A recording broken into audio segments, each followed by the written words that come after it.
Mashina urib ketdimi yoki odammi? Mashina haydovchisi urib ketdimi? Ha, o'sha yerda urib ketib, qochib ketdi-da, o'shanga hozir akamizni ahvoli ham yaxshi emas. Mashina urib ketdi. Skuter lomlichi.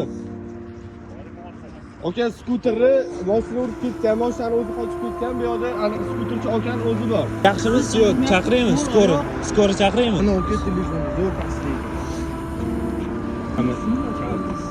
Assalomu alaykum. Hozir men bu Farg'ona yo'l skuter bilan nima qiladigan dastlabchilikda bitta mashina urib qochib ketdi-da, o'shanga tezlashtirib iloji bo'lsa, mana chaqirib yuboring, tez yordam. A? Yo, sizlarga endi telefon qilyapsiz, opa. Farg'ona yo'li. Yo, ahvoli unchalik og'ir emas, lekin hozir urib ketdi-da. Ahvoli yaxshi emas-da, baribir. Hozir shu yerdagi akalarimiz yordam qiladi. Birinchi yordam ko'rsatyapti. Birinchi yordam ko'rsatyapti hozir. Levonda ahvolni akani?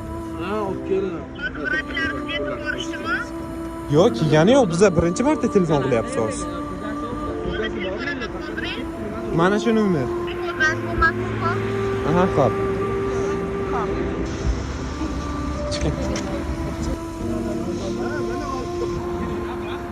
Hozir bo'lsin, mana bu 3 ta 100 keldi.